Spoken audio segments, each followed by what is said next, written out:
નમસ્કાર મિત્રો, હું ડોક્ટર નેહલ ત્રિવેદી અને આજથી હું શરૂ કરવા જઈ રહ્યો છું 50 સ્મોલ વિડીયો જે વર્ગખંડના શિક્ષણની અંદર ઉપયોગી તેવી ટિપ્સ આપશે, સિદ્ધાંતો જણાવશે કે વર્ગખંડ શિક્ષણને વધારે આકર્ષક અને NEP 2020ની અંતર્ગત અલાઇન કઈ રીતે કરી શકાય તેના માટેની ટેકનિક્સ સમજવા માટે, સિદ્ધાંતો સમજવા માટે હું તમારી સમક્ષ રજૂઆત કરી રહ્યો છું.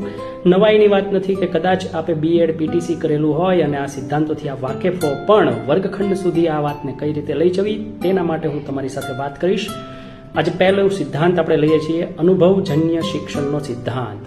ડેવિડ કોલ્બ દ્વારા વિકસાવવામાં આવેલા સિદ્ધાંત અનુભવ અને ચિંતન દ્વારા શિક્ષણ પર ભાર મૂકે છે. આ 4 તબક્કાઓ અહીંયા સમાવિષ્ટ છે. પ્રત્યક્ષ અનુભવ, વિદ્યાર્થીઓને પ્રત્યક્ષ અનુભવ આપો, પ્રવૃત્તિઓમાં ભાગ લેવડાવો, પ્રતિબિંબ નિરીક્ષણ એટલે કે અનુભવનું વિશ્લેષણ થાય અને ચિંતન થાય, એક અમૂર્ત વિભાવનાનો વિકાસ થાય, અનુભવ થાય, એમાંથી એક સામાન્ય સિદ્ધાંત બને અને સક્રિય પ્રયોગ દ્વારા નવી રણનીતિઓનો અમલ થાય.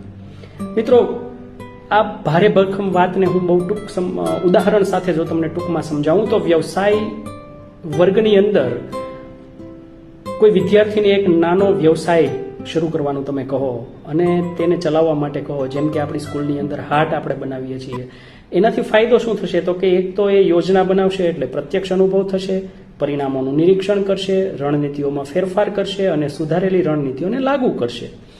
4 તબક્કા જે મેં તમને અગાઉ કહ્યા, એ 4 તબક્કાઓમાંથી વિદ્યાર્થી પસાર થશે. કયો બિઝનેસ કરવો છે, કયો વ્યવસાય કરવો છે તેની માહિતી મેળવશે, એ વ્યવસાયમાં ખોટ જાય છે તો શું કરવું તેની માહિતી મેળવશે અને નવા સુધારાઓ કરશે અને તેને અમલમાં મૂકશે. બીઇંગ વિથ અસ, ફરી વખત મળીશું નવા સિદ્ધાંત સાથે. Thank you.